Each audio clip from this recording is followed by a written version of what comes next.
Hello, welcome. We're out here in nature. I thought I'd take you out for the sunset, but wait, you can't really see me. Let's see, glasses, no glasses, I don't know yet. Let's see, maybe I want to see you, but also we got to get situated so you can see me because the rainbows are really dope, but I want to be able to, whoa, this is dope. All right, whoa, lots of burps already. We're going to be talking about self-trust. Can I forgot I was wearing a beanie. Oh, goodness. Okay. This is an awkward intro, but I just love it. Look at that. So cool. Okay.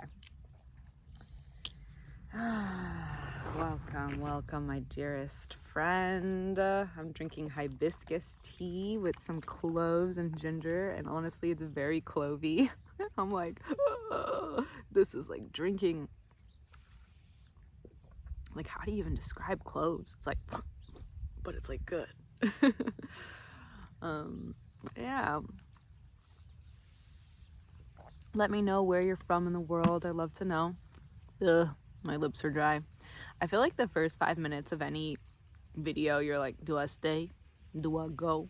Do I stay or do I go? I'm going to let you feel into that because I really want to talk to the person who needs this beautiful message. By the time you are receiving this, you know it has a beautiful package. The thumbnail hopefully is curated. But I did walk here knowing, I'm probably gonna drive you nuts. Okay, there we go. I did walk here knowing that I want to talk about self-trust because I feel like this is the pillar that creates the ultimate sustainability in your life in all areas. Because when you know who you are and you take action based on trusting that knowing, that's when you start building, right? And a lot of us get stuck in that in-between phase because we're learning how to trust ourselves. There is a learning curve in building self-trust that is not automatic on society's expectations, your parents' expectations, even your own expectations on yourself from this lifetime, and also the karmic, residue from past lifetimes that you're still kind of correcting. And I say that lightly because it's like there's no right or wrong to that, to correcting, cleaning up karma. We all go through it on the human journey. It's a part of the magic of coming down to earth and learning to alchemize, which is turning poison into gold, into medicine, turning poison into medicine, or hey, shit, just like lead into gold, right? The alchemist. So today's message, I have some notes here. I came all like prepared with my little clipboard. But I have my notes here just to be more concise, and I'll riff on my bullet points, you know what I'm saying? But I broke down rebuilding self-trust in a season of uncertainty in 3 main pillars, okay? And the first one today that I want to just dive deep into is learning how your body, yes, you, I'm pointing at you, boop, boop, boop, boop, you, my friend. Your body is a compass, and it's also a map, right? And I feel like it takes a while to like integrate, because at first, I don't know where you're at in your spiritual journey. You'll have to like chime in down below, because by the way, I'm Mystic Maya if you're new here. I'm a quantum Reiki master and hypnotherapist, and I just love holding space for safety, for self-discovery, for nervous system regulation, right? All the tools. And that's like tools, right? But at the end of the day, my biggest passion is just being here with you and for us to be sacred mirrors to this exact symbol of balance, of balancing the feminine within and the masculine within, and creating just a beautiful life of self-trust versus self-doubt. This lifetime, let's turn self-trust on. To me, that is the portal to true happiness, and I say that very loosely in the sense where I don't think the goal is ever to be happy. And just, we're going on a little side tangent, but what I mean by that is because two truths can exist at the same time, right? Or at least that's what you're learning. You're new to this concept. Check out, what's the philosopher's name? Kierkegaard. Yes, Kierkegaard. Check out his philosophy, okay, to go deeper down that rabbit hole. However, he was the first pioneer that talked about this. Two truths can exist at once. And what I mean by that when it comes to happiness, it's like you can be happy and sad both at the same time. So I don't think the goal is ever to be completely happy, because I don't even think we ever can be just 100% happy because of that, because there's two truths at the same time happening, right? You can experience two emotions. So I feel like when we build self-trust, what are we really doing? What do you think we're really doing? I want to give a moment. What does building self-trust mean to you? Like when that just comes to your head, your heart, like what do you feel like it is? What is it?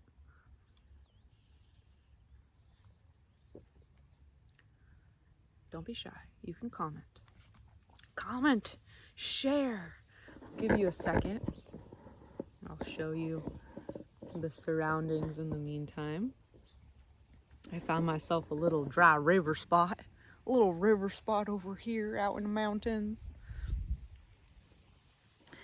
So, can't wait to read what you're writing. But to me, when I think of self-trust, I think of building alignment. Alignment, right? Alignment, balance, harmony, even juxtaposition, right? Taking two things that shouldn't be together, but putting them together in your unique way. Because that's the thing too. You are carving your own unique path, right? Yes, there's the norm of what is deemed acceptable. But I think where we're at in humanity is really embracing our unique soul imprints, right? You have a blueprint. You have this like essence within you, this alchemy within you that you're meant to complete. And yes, maybe we'll have a lot in common, right? Of what that like mission is. You're gonna have soul brothers and sisters who are kind of on the same mission, but for the most part, no one's gonna do it like you, right? Period. No one is gonna do it like you.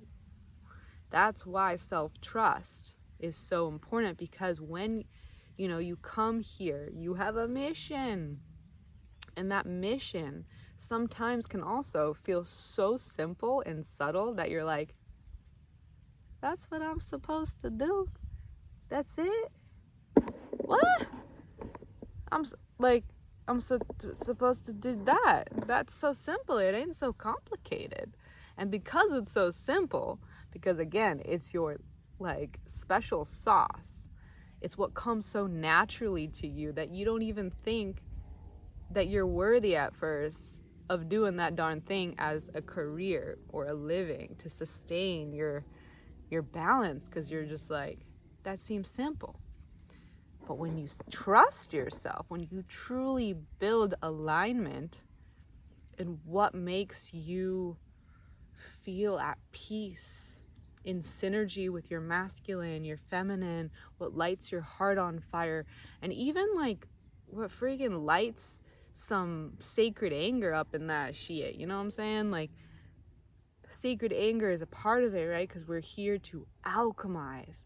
Polarity is a part of life. We're all given not only victories and blessings and soul codes, but we're also given like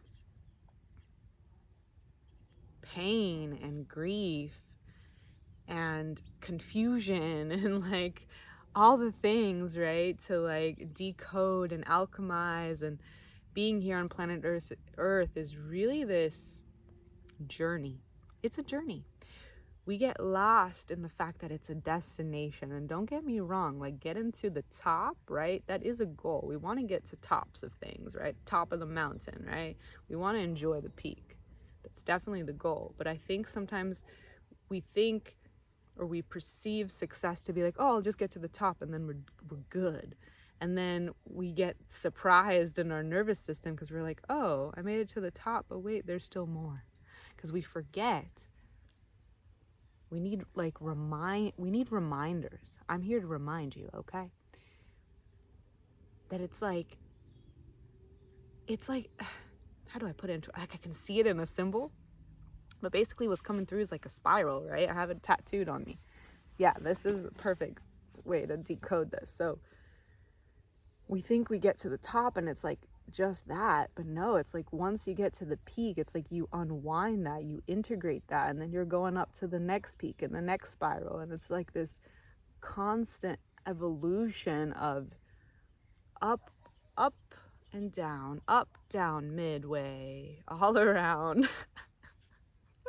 Oh my god, I'm cracking myself up. See, this is a perfect example. This all sounds so simple. I'm like, does it make sense? But I feel like you'll get me if you get me. But okay, let me see if I can come back into the message. But this is exactly why I write notes. But I guess what I'm getting at is you need to experience what is out of alignment, what doesn't feel good in your body, in your mind, and in your soul, to truly understand and appreciate what is in alignment. So there's like a paradox here. There always is. Life is a paradox. And oftentimes the soul speaks in paradox because the soul can see beauty in all things. 12:12, as I said that, right? So the soul speaks in paradox. The soul actually comes out to play, not only in rest and like when we feel rejuvenated, because think about a child. They say children are the closest to God because they're still in their naive energy frequency of everything is gorgeous, everything is untouchable, everything is possible, right? Like dreams come true. And in that energy, you are tapping unconditional love, no filters, no fear really, right? And like I'm talking about like inner fear of, you know, just what we are exposed to as we grow older. But children, they're the closest to God. So it's like when we give ourselves the time to play, the time to like just be in nature, to put our phone down, to receive, to breathe, we really become conduits for intuition, which is self-trust, which is alignment, which is just collecting data and like understanding, okay, maybe it's like collecting data within the senses, right? Like, have you taken the time yet today to just like decode what you've been through and like how it felt in your body? Or are you just like kind of analyzing it, right? Because like that's the thing, we always analyze everything in the mind. And don't get me wrong, we need this beautiful being, or it's not a being, but we need this beautiful part of our being, right? Because it is valuable. We need the mind, but we get stuck that it's the only way, and intellect happens in the body and also in the soul. And that's kind of what I like to talk about. You'll hear me say a lot like soul remembrance. What am I talking about? I'm literally talking about the soul intelligence within your DNA. It's all a DNA coding, and I won't get so much into that, but if you know what I mean, you know what I mean. Let me know down below if you're a nerd. Look at that, we got a web. If you're a nerd of the cellular, just like DNA structures and like cellular soul remembrance and things like that. All right, so let me get back to the point. So the body is a compass, right? I love this. Clarity as a physical signature, right? So learning what a yes feels like in your body and what a no feels like and what a maybe feels like. So a yes is very expansive, right? It doesn't rush you. It breathes. The chest has space. The quiet kind of like pulls you forward. There's a curiosity from a very just like grounded space, right? And a no is usually very contracted, right? You feel a sense of like, I don't know, right? The gut kind of like your stomach kind of like makes a little nudge, and it's like contracted. It's still clean, right? It's not chaotic in the sense where it's not going to be like this dramatic. Maybe it is, right? Maybe the no is dramatic and that's just clear. But sometimes it's just like a contraction, like feeling really just like tense in the body. And it's like this subtle knot, right? And it could be very subtle. So keep a note on that. And a maybe, those are annoying because they're fragmented yeses and nos at the same time. A maybe is like split attention. It's kind of the ADHD within you. It's like squirrel moments, right? Your mind is slightly spinning and your mind's like leaking more in the analogy of it, the analytics of it versus the presence, right? So the maybe is really like, okay, it's an opportunity. If I ground myself, if I find my breath, if I just calm down and like tune the mind down, I can listen to the body, right? So that's your soul homework today. Is I want you to spend time with yourself and ask your body, like, what does a yes feel like? What does a no? What is a maybe? Just see if it will in the organic moment of you like being in meditation. Talk to your body and ask for it. But then also notice it in just mundane life, right? Like when you're talking to individuals, like maybe create a little journal and just observe when you're talking to that person. How did your body feel like? And just jot it down. And over a week, start kind of connecting the dots and just see that for your own self. Then you're going to start collecting data of how your body is speaking to you in a no, in a yes, and a maybe. So once you can decode what that is for you, making decisions in life is going to be creme. I wanted to say creme de la creme, okay? Because that is self-trust in a nutshell. It's a somatic feeling of your pathway. And that's the thing. Self-trust is not an outcome. It's not a final destination. It's the pathway. By you trusting yourself truly based on what's in alignment for you, you're carving your unique path. That's why I went down that rabbit hole. Okay, that makes sense. Okay.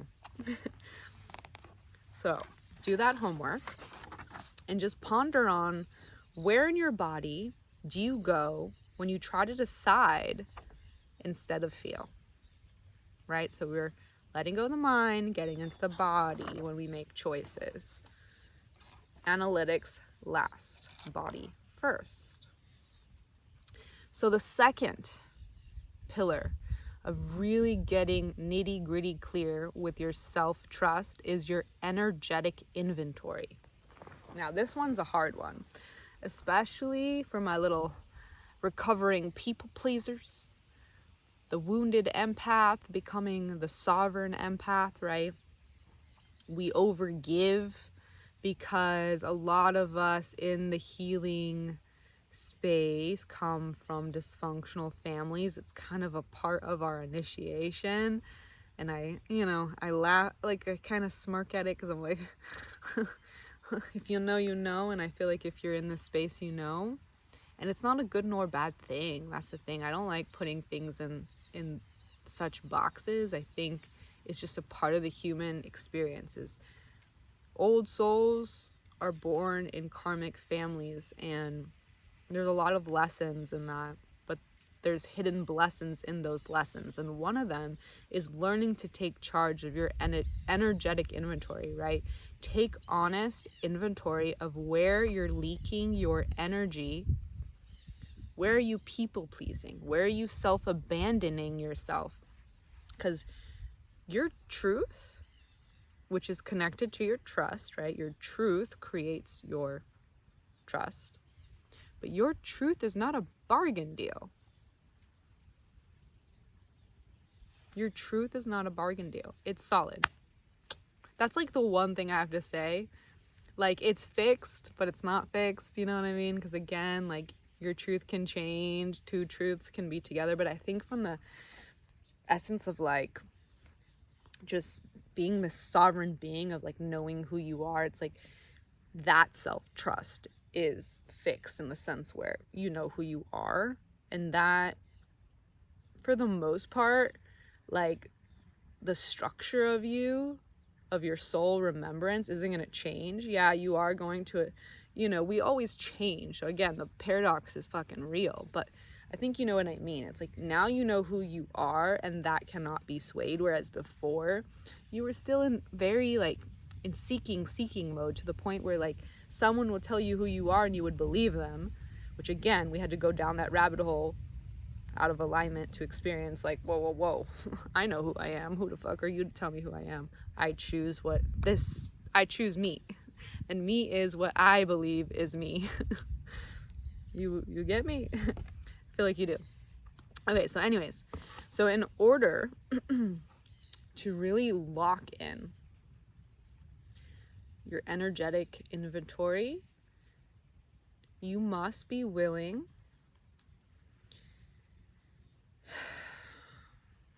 being called to take a breath. You must be willing to look at your micro agreements. Most of us say yes to like these small things, whether they're tasks or just like helping people out, like very small, right? But energetically, it's big. So on the outside, oh, it's just a micro yes, but energetically, that's like a macro no. So then there's conflict, right? Because you're abandoning yourself. You should have said no. Like, you felt in all your being that was a no, but because you didn't want to hurt the person's feelings, and we're just so accustomed to always putting others first, and like society kind of, I wrote it down really well actually, hold on. It's like a moral compass, right? It's like, oh, but society will judge us if we don't do it, if we don't help that person in that way because of XYZ, da-da-dee-da-da-da, but you're leaking your energy. Because at the end of the day, being selfish is how you can be of service on a whole different level. And a lot of dysfunctional families don't understand that. And that's kind of the alchemy work, is ending the people pleasing in dysfunctional families. Is the child was literally brought up not to trust themselves and to depend on the dysregulated parent. So you were literally taught not to trust your instincts. And where you become sovereign is the reparenting of trust. And it's a spiral, baby. It ain't no walk in the park, okay? Alchemy ain't for the weak, it's for the strong. But you are strong. That's why we're here. Whoosh, let's press past that rainbow. The sunshine to you. You are this energy right here. And I feel like this video found you to remind you that you are so infinite and you're so capable. And wherever you are at in your journey of alignment and building self-trust, like keep going. Keep going. Keep going. So once you get radically honest on those micro agreements that you're saying yes to, that you shouldn't, that's when you're going to start realizing like, whoa, I have all this more, like I have now so much space to pour into me, into my truth, into my vision, into my life, and not what others expect of me to be the right thing.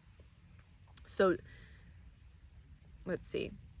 Here are some examples, okay? So this is another part of your soul homework, is taking another paper from your journal and writing these down for yourself, okay? So noticing, like, when are you saying yes when the body is saying no, and you're calling it basically kindness? When are you delaying your truth until it becomes resentment, right? You kind of just put what's really bugging you underneath, even like basically someone crossed a boundary and you're like, but I can really help, but like it literally bugs you. It doesn't feel good. But then you don't speak it up because you know that person too won't like digest it in an emotional, mature way. So you kind of just put it under the rug, and then that just builds up resentment. And that's not helping anyone, right? You're not growing, they're not growing. So another one is over explaining your boundaries so others feel comfortable, or it's like almost like your inner child who is still operating on wounds is waiting for that person to approve your boundaries because you yet are still figuring out that boundaries is a complete sentence. Like your no is a no. Because this one kind of lingers into the next one, which is like confusing you needing to be needed as you being loved. So if I'm not needed, then I'm not loved. People don't love me. But no, you're loved.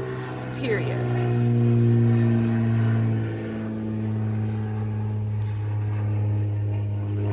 Okay? So check in with yourself.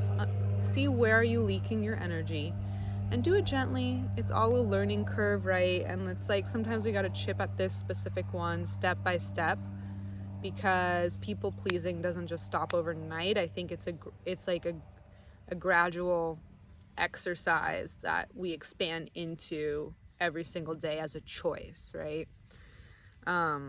Yeah, so last but not least, my lovely one is, no, that's number one. Okay, number 3 is, okay, this is my favorite one, is claiming your self-trust manifesto. Okay, so it's basically writing your self-love / self-trust, whoa, tongue twister, self, love, trust. It's writing your self-trust declaration to yourself, right? Because we are what we speak. And how do you reprogram your subconscious mind, right? So where is the work being held? Not only in the body, but when it comes to the mind, it is in the brain, right? And that is noticing the limiting narrative that's keeping you stuck, seeing it with love, also identifying it in the body. Like, where are you holding the grief of your 5-year-old who didn't get love, right? Is it in your hips? Is it in your heart? Like, it can be in a few places, but where is that inner child grief still sitting in your body? Bringing that up to the surface, loving on it, releasing it. That's the work of alchemy. This, by the way, is the spaces that I hold space for. I can help you with that. That's why I created my one-on-one sessions on Zoom. They're very powerful. I'm really good at what I do. And if you need help, I can help you to alchemize the limitations into your liberations, okay? But we reprogram in the mind, right? Through what we're saying. So your self-trust manifesto is your declaration that you say to yourself every single day as, you know, an input of, this is what I choose. I choose love over fear. I choose trust over fear. I choose curiosity and creativity over rigid comfort or rigid structure and fix outcomes, okay? So for example, I like wrote a little grid here, okay? So we have mind, speech, body, and to remember the soul, right? To activate the soul. I'm like, right? It's all balanced. To activate the soul, there's a declaration that comes through, and that declaration is speaking to yourself. And I love to record myself on the voice notes, and then I listen to it every day. But I want you to do this, okay? Grab that journal, and I want you to create your declaration and have it on a post-it, a paper, whatever you need to do. And then I want you to truly take this for a spin and just start saying to yourself every time you feel like you're going into self-doubt, you take out your declaration and you affirm it. Because again, we need to reprogram, not only through mindset and through movement, but activating both. Activating both. So it's like, if you can dance and do this, like A+, okay? Because a lot of us just do the affirmations, but we don't do the body work, right? And the body is connected to the breath. The body is connected to opening up the heart. The mind is great, right? We need the mind because it helps us reprogram the subconscious. So we need that. It's like the deep state of the I am. But the body is the key, okay? To the embodiment body. I trust myself when it is unclear. Oh, hold on. Yeah, I don't like the way I wrote that, but I trust myself in uncertainty. I trust my body before I trust urgency. I trust that clarity does not need to be forced. I trust that disappointment is better than self-abandonment. I trust that me saying no is a form of my devotion. I trust that my inner voice doesn't need permission to be validated. You see the flow here? Like, self-trust is alignment in motion. Self-trust is alignment in motion. Say it with me. Self-trust is alignment in motion. Yes, okay? Okay, so those are the three, but I want to leave you with one last question based on this last pillar, which is claiming your self-trust declaration, your manifesto, is what would your life look like if you were no longer asking others to confirm what you already feel?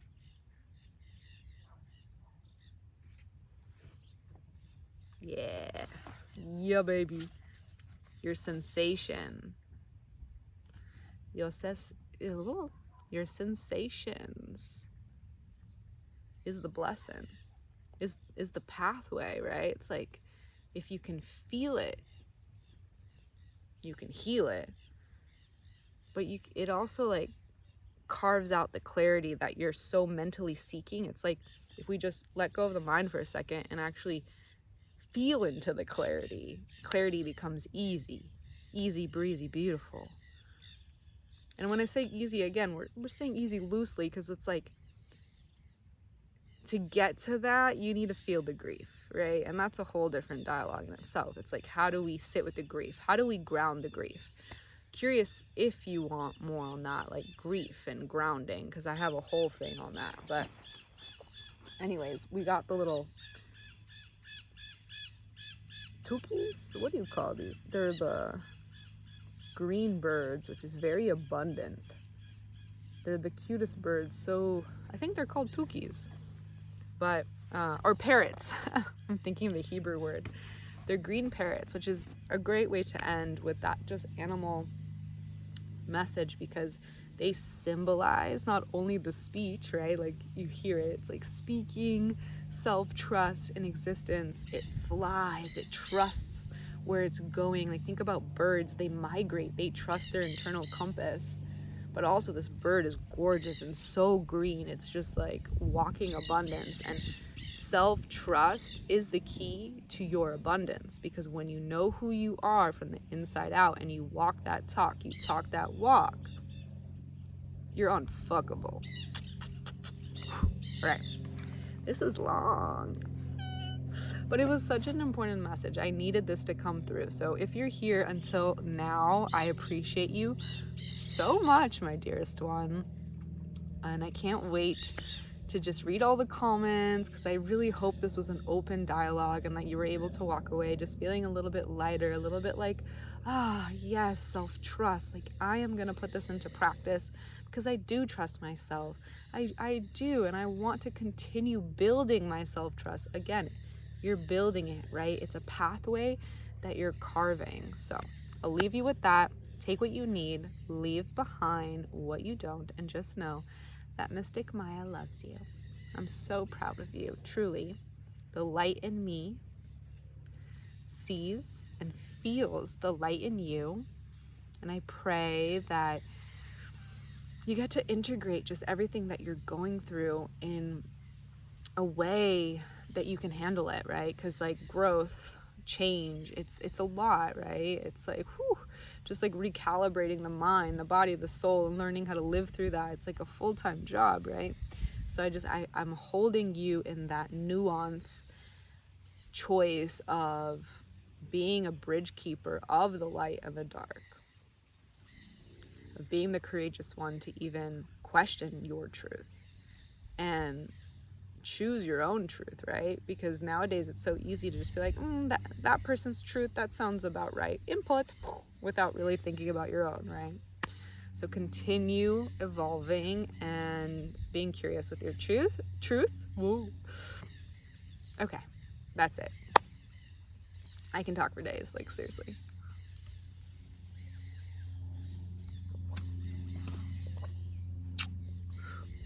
If you want to work together one-on-ones, and I have another fun little offering. It's called A Letter from Your Higher Self.